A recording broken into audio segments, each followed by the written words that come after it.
देखो बच्चों, जैसे मान लो अगर हम एक ग्राफ बनाए, for example fractional part of sine x का। मान लो हमें ग्राफ चाहिए होता fractional part of sine x का, मान लो इसका ग्राफ चाहिए होता। अब देखो यहां पर क्या होता, ये ग्राफ कैसे बनाते हैं हम लोग, देखो ध्यान दो।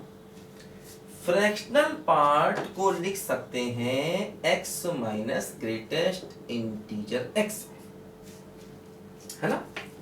फ्रैक्शनल पार्ट को हमेशा लिख सकते हैं x minus greatest integer x, ध्यान दो। तो फ्रैक्शनल पार्ट हो गया x minus greatest integer x। देखो अब क्या होगा, जैसे ग्रेटेस्ट इंटीजर की वैल्यू देखो, देखो क्या है यहां पर, अगर हम x को 0 ले लें तो ये भी 0 ये भी 0, तो वैल्यू 0। अगर हम x को π/2 ले लें तो ये भी 1 ये भी 1, वैल्यू फिर 0। अगर x को पाई ले लें तो दोनों 0, तो वैल्यू फिर 0। अगर x को 3π/2 ले लें तो ये भी 1 सॉरी -1, ये भी -1, तो वैल्यू फिर 0। और वैसे भी होना चाहिए, क्योंकि फ्रैक्शनल पार्ट के अंदर अगर इंटीजर आता है तो उसकी वैल्यू 0 होती है। देखो ये वो पॉइंट्स है जहां पर साइन इंटीजर है, इसलिए इसकी वैल्यू 0 हो जाएगी।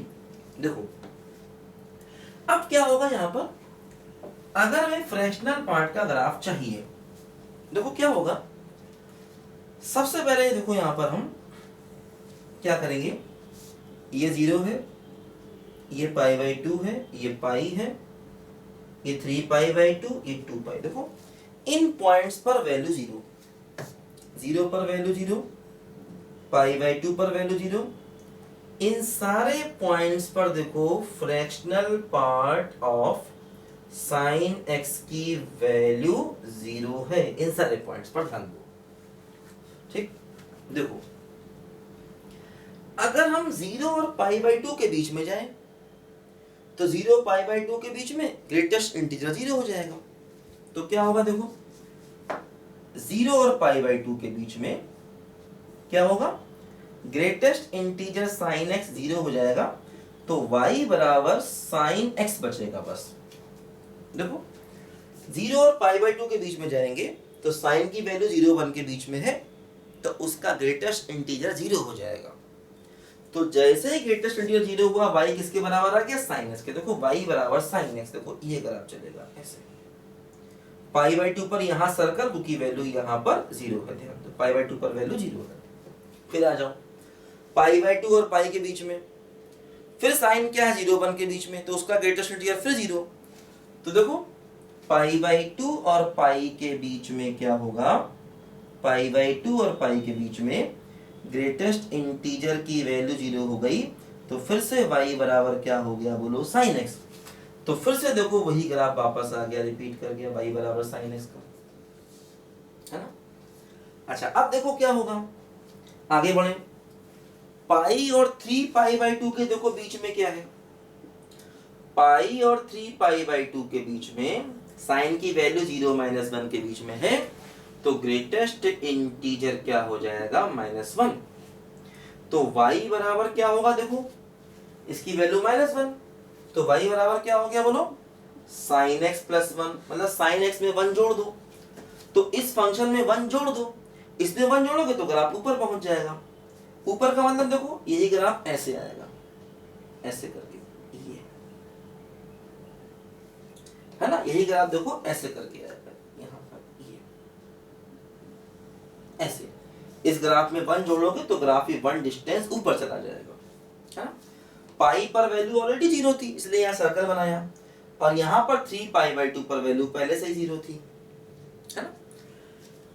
अब देखो 3π/2 और 2π के बीच में देखें, यहां से यहां तक, फिर साइन क्या है, -1 और 0 के बीच में, तो साइन -1 और 0 के बीच में है, तो इसका मतलब इसका ग्रेटेस्ट इंटीजर फिर से क्या हो जाएगा, -1 हो जाएगा।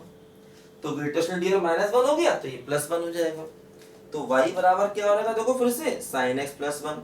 तो इस ग्राफ में फिर से आप 1 जोड़ दो, तो देखो ये ग्राफ फिर से ऊपर 1 डिस्टेंस उठ जाएगा, तो देखो ये ऐसे करके जाएगा, ऐसे, ये है ना।